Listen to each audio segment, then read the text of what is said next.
Artinya dari seluruh kejahatan makhluk-makhluk Allah, minal jinni, dari jenis manusia, wal insi wal jinni, dari jenis manusia dan jin, wal dawabi, binatang-binatang melata, wal awam, khususnya awam itu al-asad, biasanya binatang buat seperti macan.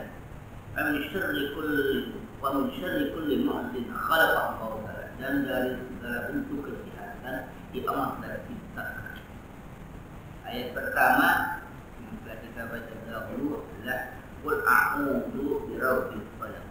Katakan wahai Muhammad, aku berlindung dengan Tuhan yang menciptakan Rabbil Falaq, itu Rabbil Falaq kita baca kemarin subuh. Lalu mohon perlindungan itu dari apa? Kita mohon perlindungan pada Allah dengan menyebutkan zat Allah Rabbil Falaq. Dari apa kita mohon perlindungan? Mohon perlindungan yang pertama min syarri ma khalaq, dari segala bentuk kejahatan apa yang Allah telah ciptakan. Kejahatan pada apa? Minal insi, jenis manusia. Jadi manusia punya potensi berbuat jahat. Wal jinni, jin. Wal dawabi, binatang-binatang yang melata. Wal hawam, hawam itu al-asad, itu apa? Binatang buat seperti harimau. Wa min syarri kulli mu'tin khalaqa Allah Ta'ala, dari segala sesuatu yang Allah ciptakan, keburukan yang Allah ciptakan. Artinya keburukan itu juga Allah yang menciptakan. Makanya seluruhnya kita serahkan kepada Allah Subhanahu wa Ta'ala. Allah yang mengendalikan itu. Tapi apa gunanya Allah menciptakan keburukan untuk manusia? Untuk menguji manusia. Untuk menguji manusia. Allah menciptakan kebaikan pun untuk menguji ke manusia. Rasul mengatakan, hamba Allah kalau diuji dengan sesuatu yang menyakitkan, bentuk penyakit sebagainya, banyak yang lulus dalam ujian. Tapi sedikit di antara mereka yang lulus dalam ujian dalam bentuk kenikmatan. Kadang-kadang kita tidak sadar kalau kenikmatan itu adalah ujian. Tapi kita sadar kalau sakit itu ujian. Kita sakit gigi baru ingat Allah Subhanahu wa Ta'ala. Tapi ketika gigi kita sehat, kita jarang ingat Allah Subhanahu wa Ta'ala. Kita sakit gigi, baru kita ingat ya Allah, baru ya Allah. Tapi ketika gigi sakit, apapun kita makan, kadang-kadang kita lupa. Jadi potensi untuk ingat kepada Allah itu lebih besar ketika Allah beri apa? Allah beri kita bentuknya penyakit, kesusahan, baru ingat Allah Subhanahu wa Ta'ala. Maka Rasul mengatakan kalau ini diberi ujian bentuknya atau kenikmatan, jarang yang lulus. Bentuk kenikmatan jarang ini, tapi kesusahan banyak orang yang lulus dari apa? Bentuk ujian tersebut. Maka kita harus bersyukur ketika Allah uji dengan bentuk apa?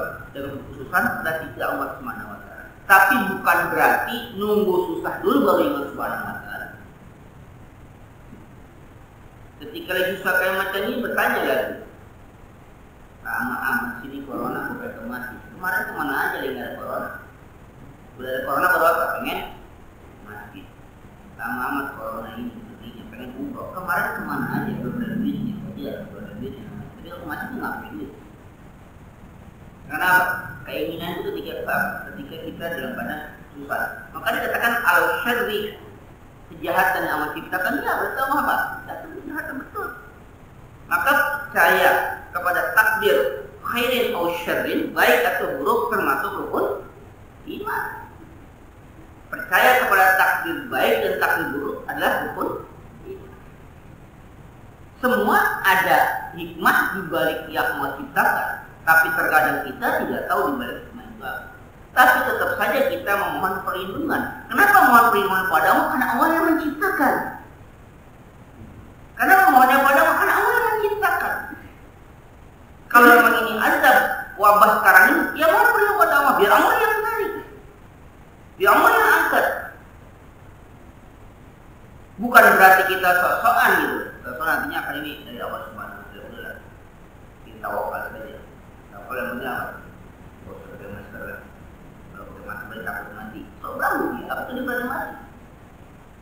Yang ditakutkan kan matinya apa? Setelah mati kan? Matinya cuma kita akan mati itu setelah mati itu pertanggungjawaban setelah mati itu ditakutkan bersih atau belum? Kalau matinya semua bukan mati, tapi setelah mati itu yang kita takutkan. Sudah siapa atau belum tanggung jawabkan amal ibadah kita? Kalau mati semua pun mati insya Allah. Tidak ada. Kullu nafsin dha'iqatul maut. Yang ditakutkan apa? Setelah mati amal ibadah kita perhitungkan sudah siap atau belum? Ini boleh katakan ini gue takut mati dia. Emang kamu berani? Takut juga kan? Tapi bukan itu yang diperlukan setelah mati ini. Pertanggung jawabannya Allah. Jadi sekali lagi, syar atau khair min Allah Subhanahu wa Ta'ala. Maka wajib kalau mengatakan mohon perlindungan apa? Dari min syarri dari kejahatan yang amat. Apalagi wa min syarri ghasikin idza waqab, dan dari kejahatan ghasikin idza waqab. Ay wa min syarri laili idza azlama wa shadda zalam. Artinya dari kejahatan malam apabila sudah menjadi gelap dan semakin gelap. Kenapa kita harus berlindung? Fa inna zulmatal laili yantashiru indaha ahli syarri minal insi wal jinni. Karena gelapnya malam itulah mulai berkeliarannya ahli syarri, orang-orang yang akan melakukan perbuatan jahat. Minal insi, dari jenis manusia, wal jinni. Kenapa? Jin. Jika malam itu mulai gelap, itulah mulai menyebarnya kejahatan-kejahatan manusia, kejahatan terjadi pada waktu malam. Itu pada waktu itu.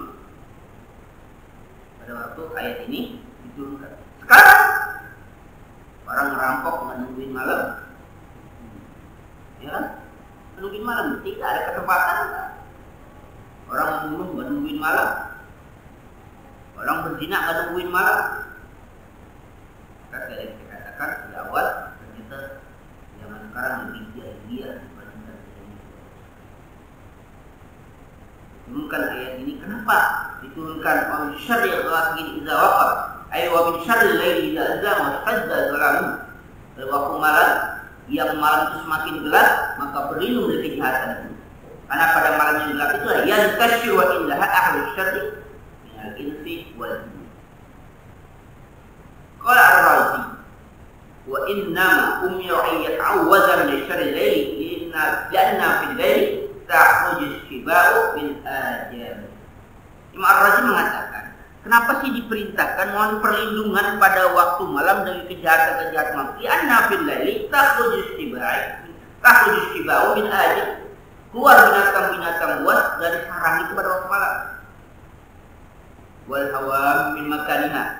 Ada macan juga kalau keluar malam. Wa yahdimu syariq wal makabiru. Keluar juga para pencopet, para perampok, keluarnya apa? Malam hari. Wa yaqul hari. Terjadi kebakaran karena apa?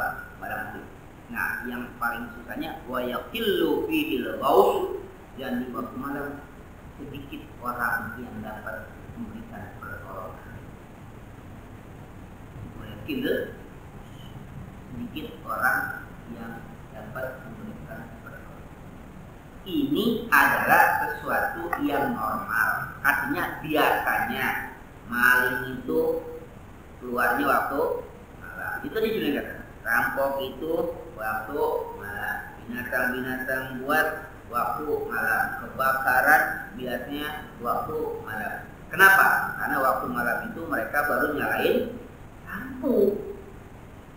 Pakai lampu colek, maka semua kalau malam mau tidur lampu dimatikan. Kenapa? Karena poisi kok, artinya tikus-tikus kecil itu terkadang mereka berkeliaran menyenggol lampu kamu, akhirnya apa? Membuat itu terjadi kebakaran pada waktu malam.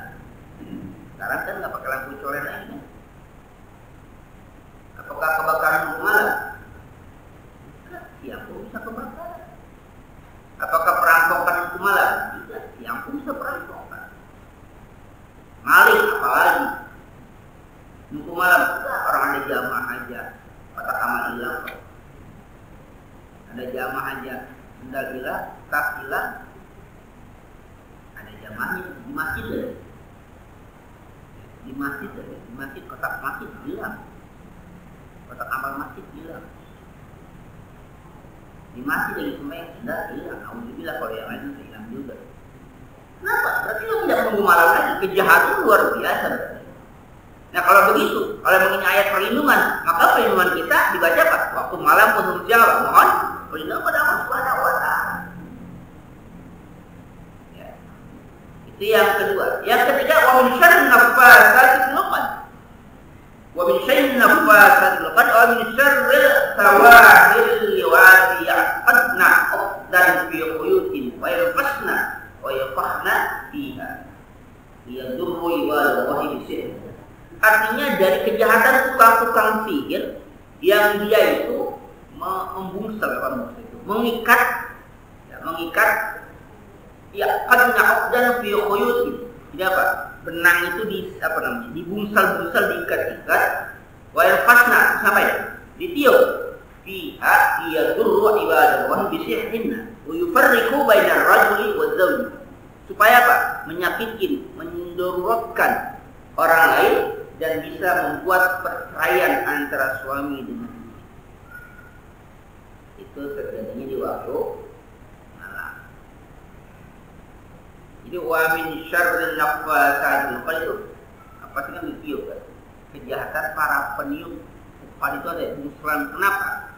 Karena biasanya dalam dunia sihir itu orang yang ngirimin itu suka dapatkan dibungsel-bungsel lebih ketika 1, 2, 3 nanti di ayat ini.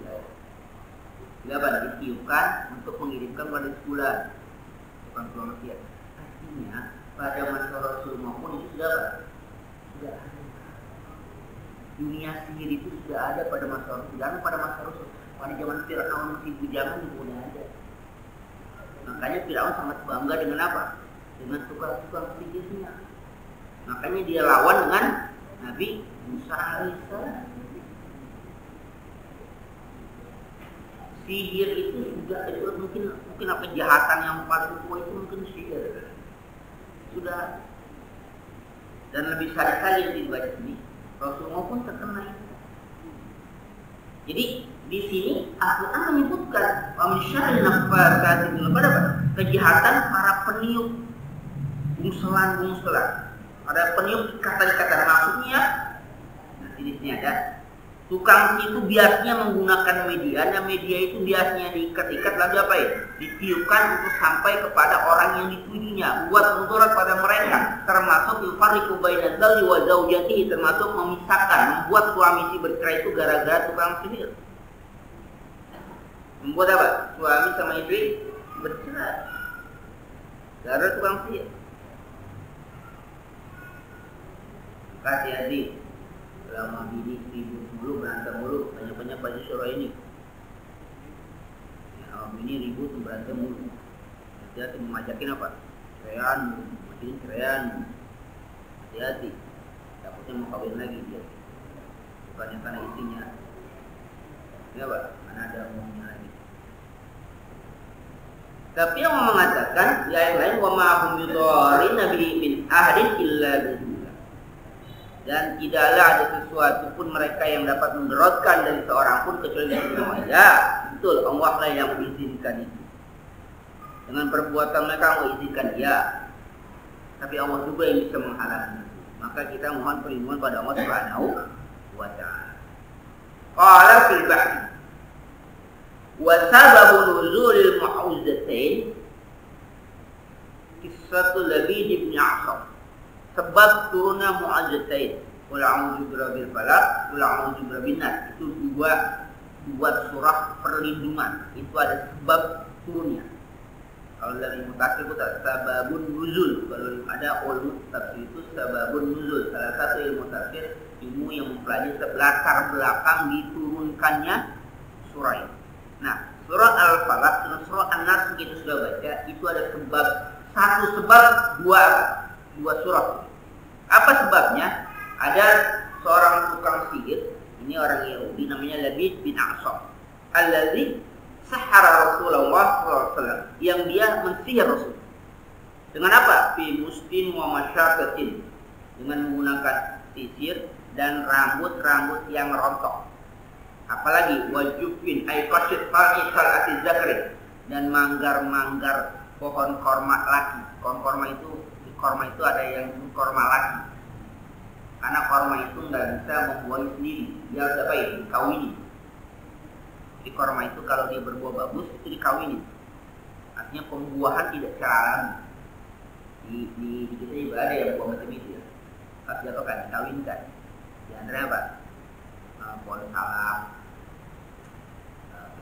linjo katanya, kedondong.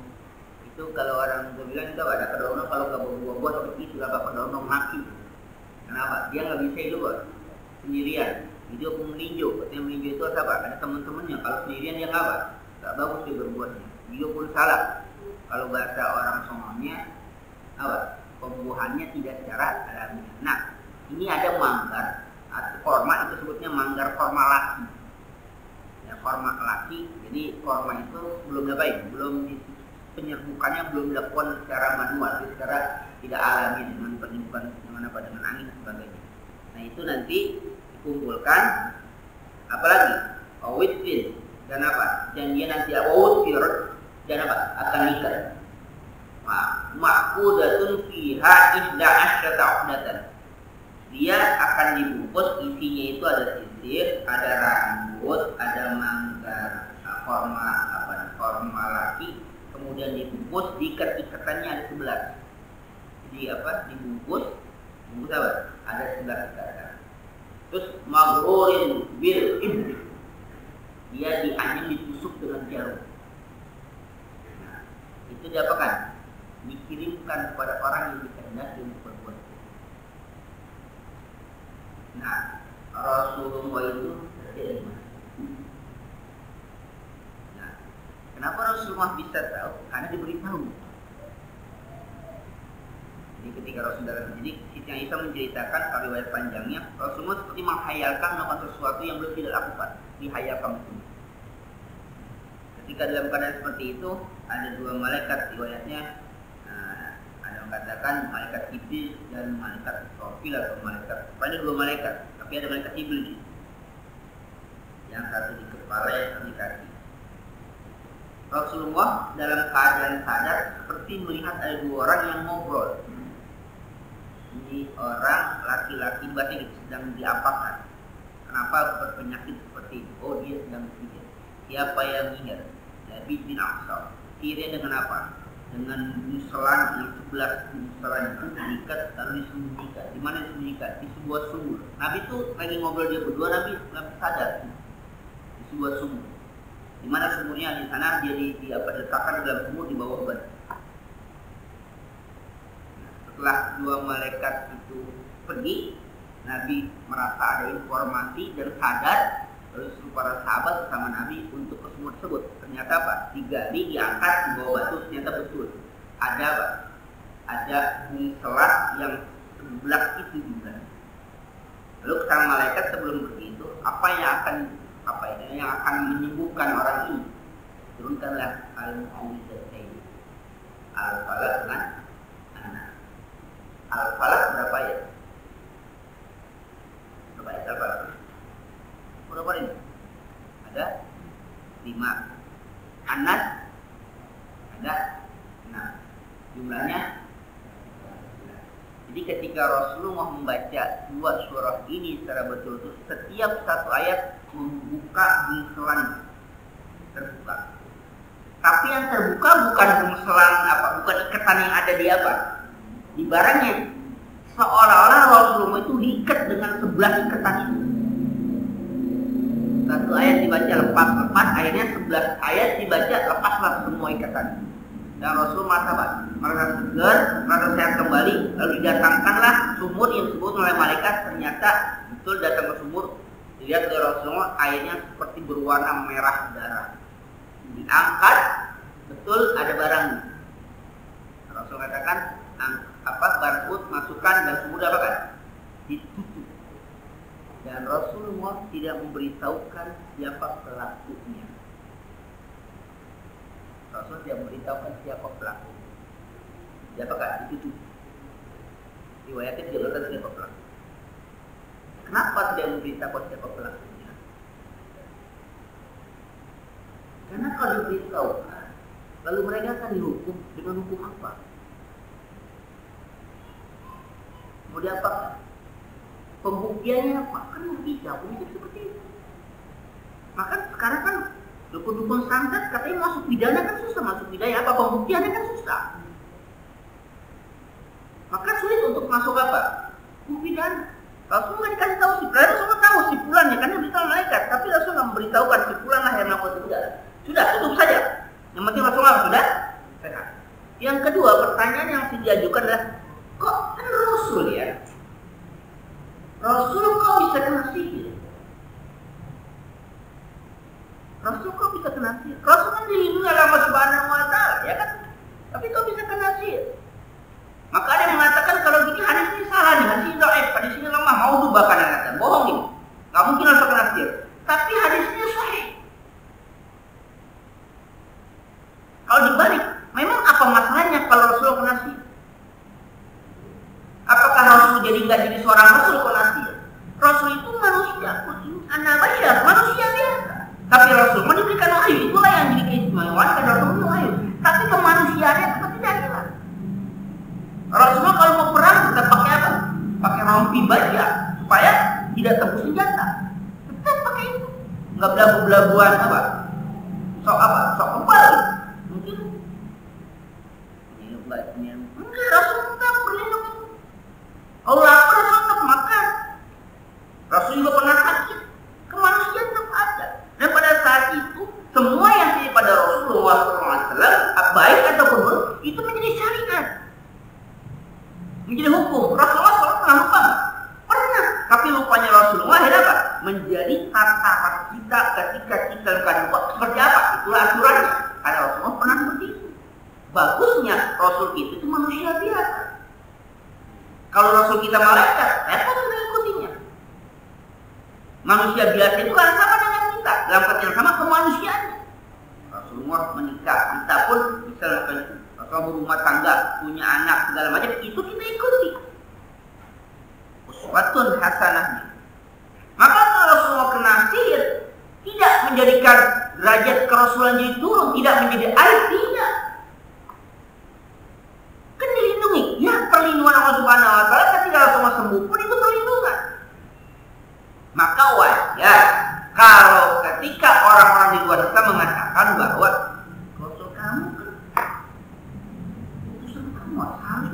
dilindungi. Kenapa dia bisa kena fitnah? Kita katakan kalau Rasulullah kena fitnah, apalagi kita umatnya. Maka nggak usah pakai belajar ibu kembar. Nabi aja Pak, 4 senjata. Turunlah ayat ini untuk apa? Perlindungan. Mohon pada Allah Subhanahu wa Ta'ala.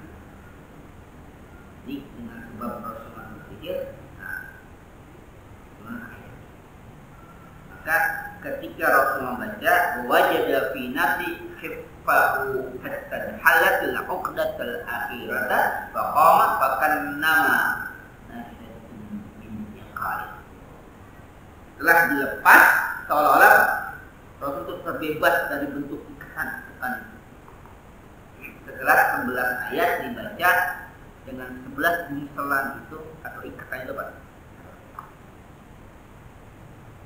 Yang terakhir perlindungannya wa min syarri hasidin dan dari kejahatan, kejelekan hasidin idza hasad.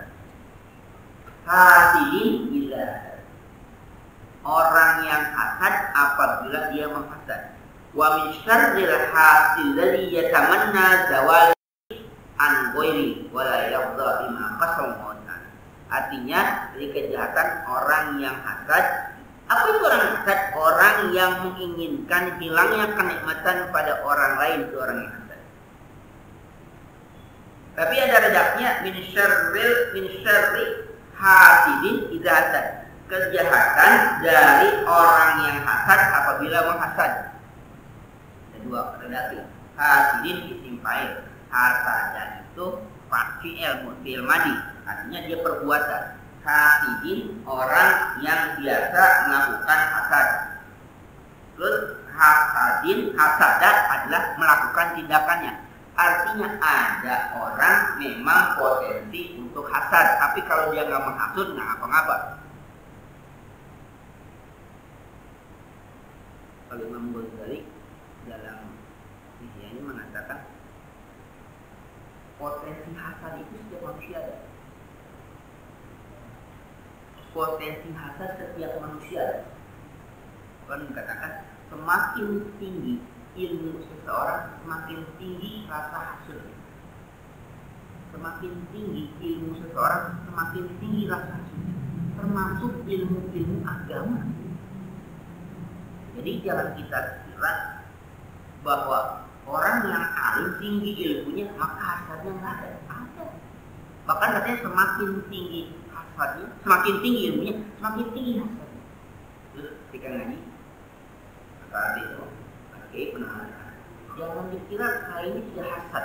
Saya punya pesantren santrinya sekian ribu. Waktu itu punya sekitar 2.000. Saya malah hasad kepada teman yang punya santri lebih dari saya 5.000.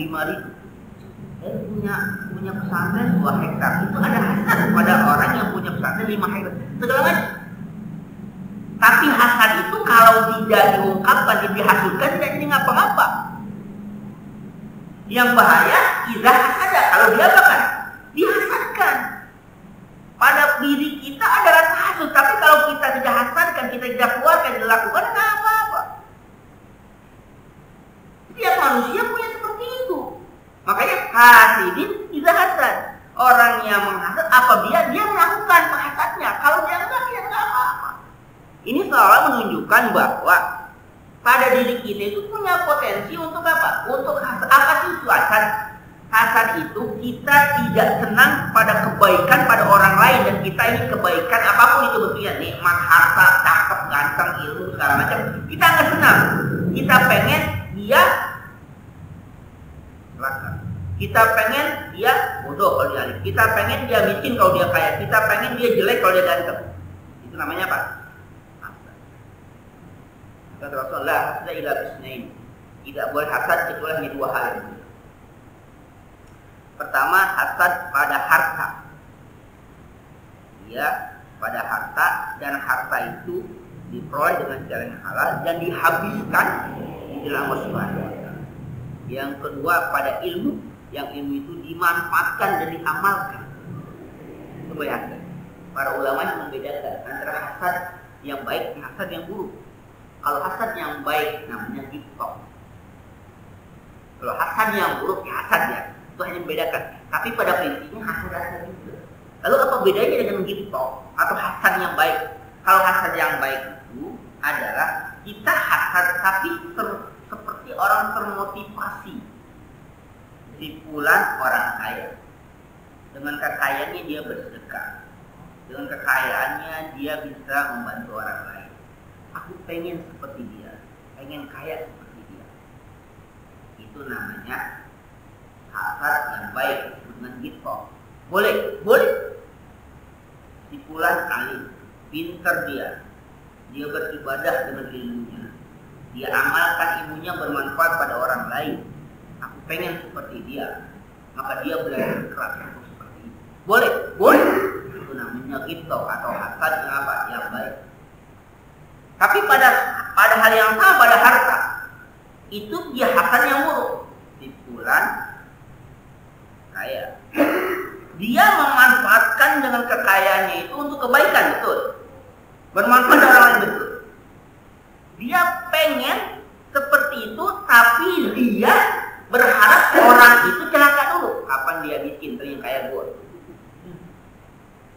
Itu namanya hasad yang salah. Duduk di sini, ngajar di Ustaz, bermanfaat pada orang lain. Di luar, di belakang atau di mana ada orang hasad, ada yang betul. Pengen gitu bisa ngajar kayak macam itu, pengen bisa bermanfaat itu, pengen pintar dia belajar itu. Itu hasad yang betul, yang disebut dengan ghibthah. Tapi ada hasadnya apa ini? Enak tuh ngajar, yang Ustaz ngajar tapi bisa rapi. Kapan tuh dia mati dia tuh ganti?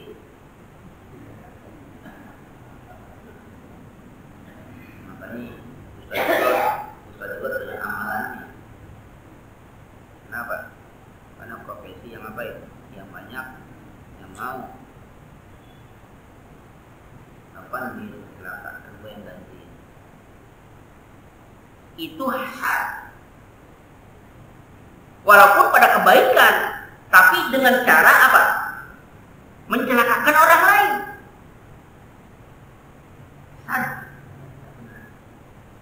Tetangganya punya warung, dia punya warung. Tetangganya warungnya laku, dia pulang. Kalau dia punya hasad yang baik, itu bisa lakukan begitu bagaimana? Dia belajar. Mungkin pelayanannya bagus, mungkin barangnya tetap rapi, mungkin tokonya bersih, mungkin dia murah senyum. Kalau harga tidak bisa, karena semuanya sama, modalnya sama, belinya sama, semuanya gedenya untung di banyak. Nah dia belajar. Oh ternyata dia toko melayani itu benar senyum. Oh tokonya bersih. Oh pelayanannya bagus. Nah dia ada rasa hasad, tapi termotivasi untuk seperti itu. Itu betul, itu Pak. Itu namanya ghibthah. Tapi kalau hasad, apa itu warungnya laku, uang nggak laku, jangan-jangan nyara dulu. Nah, tadi nggak benar. Akhirnya apa? Kalau dia nyara dulu bisa. Akhirnya nyara dulu ya. Itu hasilnya. Maka ayat Quran dikatakan kita wa min syarri hasidin idza hasad. Yang orang yang suka menghasad, kalau dia melakukan tindakan hasad, kalau enggak ya enggak apa-apa. Nah kita mohon perlindungan. Ini potensi-potensi ada pada setiap orang, siapapun itu. Siapapun itu punya sikap seperti itu. Tapi selama dia tidak hasadkan, tidak keluarkan, itu enggak apa-apa.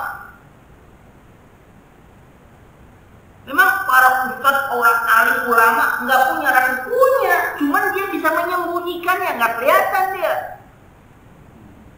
Dia terungkapkan.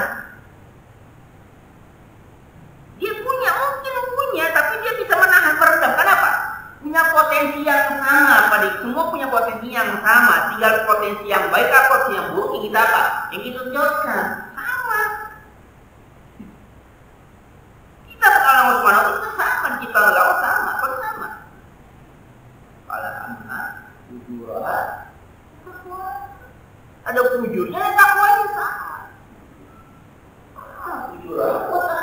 wujudnya ada takwanya. Cuma nanti mana yang mau kita menangkan?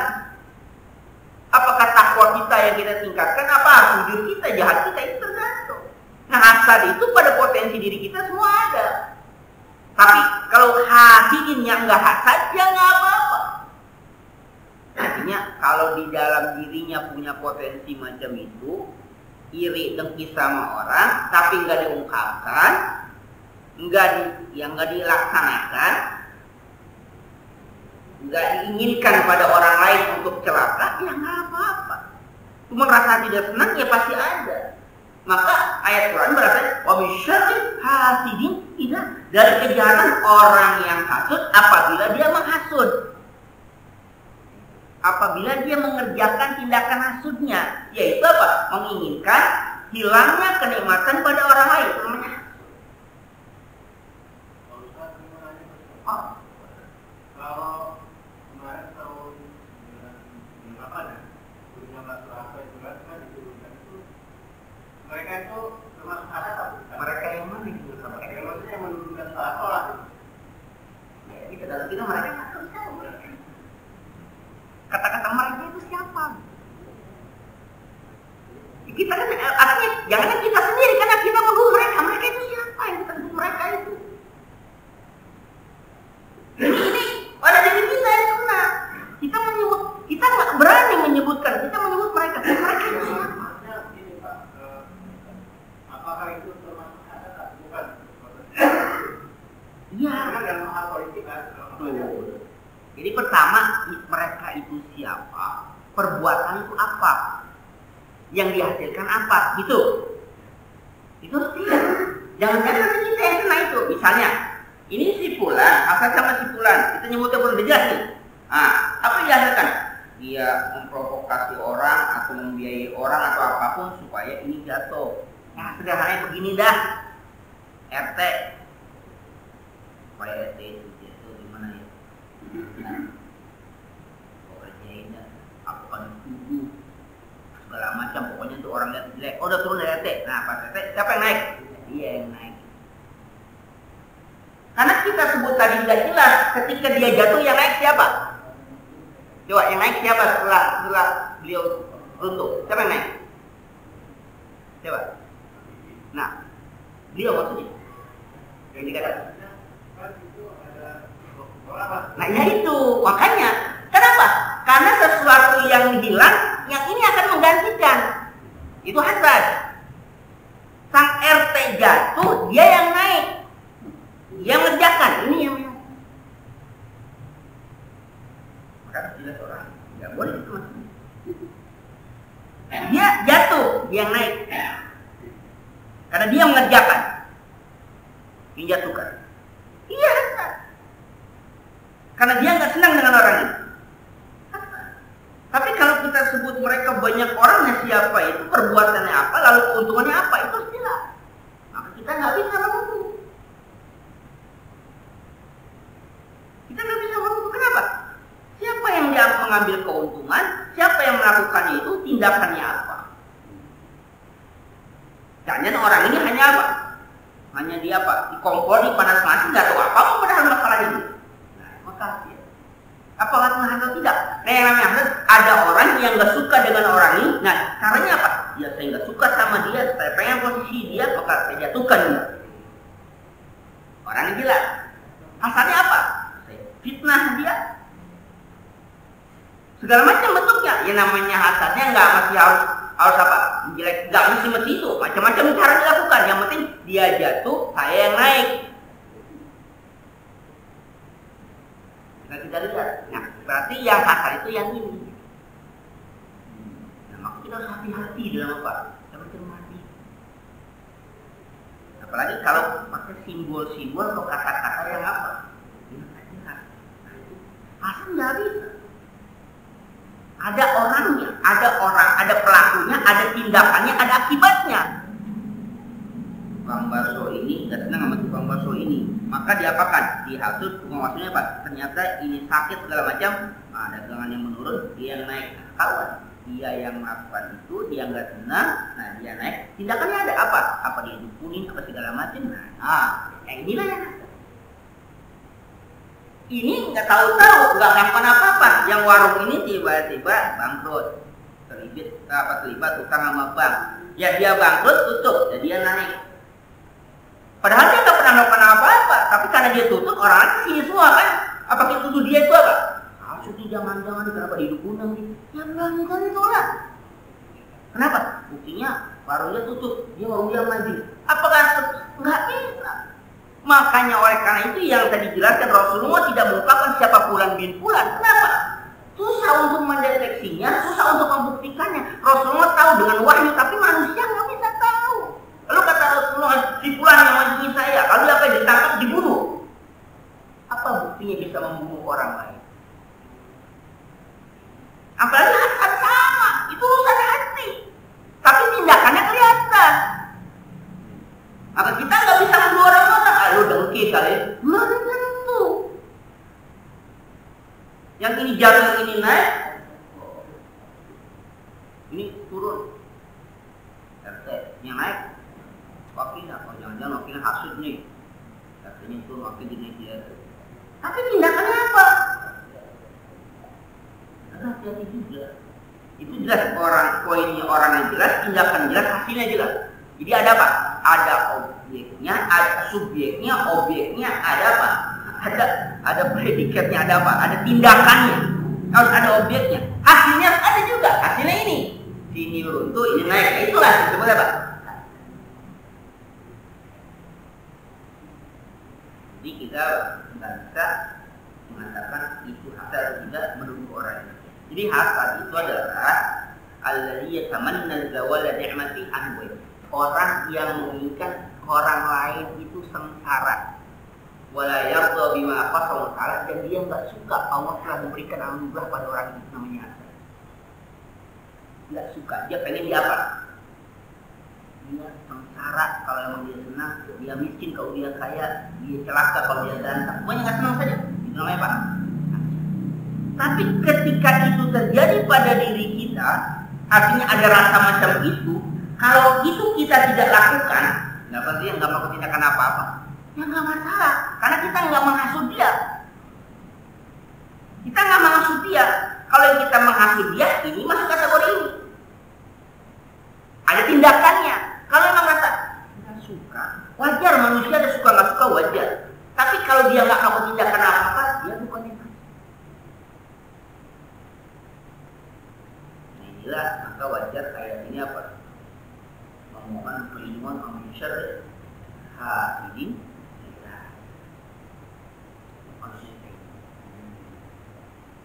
Ini hasidin bukan hanya hasid, tapi kalau dia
dua surah ini isinya adalah menggambarkan realitas kehidupan masyarakat.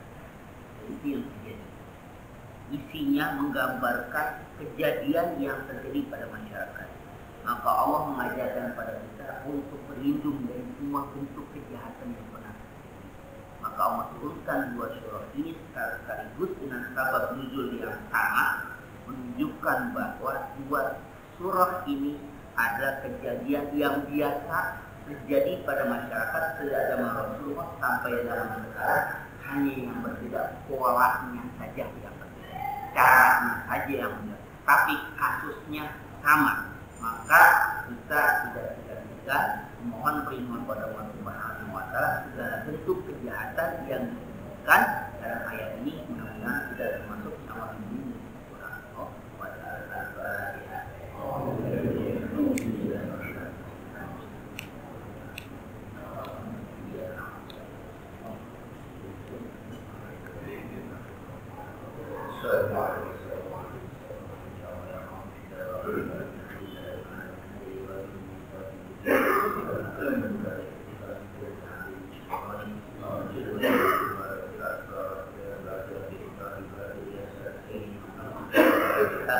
وأخير عادة نقبل القرآن ولنا وعلمنا ما ينفعون وارزقنا علما ينفعون وارزقنا علما نقول نعوذ بالله من حالنا مدمرنا يا رب وبلغ ربنا ورب والإنسان الذي ربنا الدنيا والتنزيل وسنا حالا خيرا وربي أولادا صالحا سكينا ريبا نبيبا معلما توفيقا حسنا من رحمتك يا أرحم الراحمين اللهم أرنا الحق حقا والسنة والباطل باطلا والمسلم على واحد معلومة والتفرقنا من بعد معلومة وصلت كل على محمد وسيلة وكمل السنة وسيلة وتوفنا على من الوسيلة واحصرنا في زمرة الأنبياء وحبك حب ما يحبك وحب ما يقربنا إلى حبك وما يحبك أحب إلينا من المال كما وتقبل منا إنك أنت العليم وتب إنك أنت الرحيم وأحسن عاقبتنا في كلها وأجرنا من خير الدنيا جزاء محمد آتنا في حسنة وارحل الآخرة وعلى النار وصلى الله على محمد وآله وصحبه وسلم سبحان ربك رب العزة عما يصفون وسلام على المرسلين والحمد لله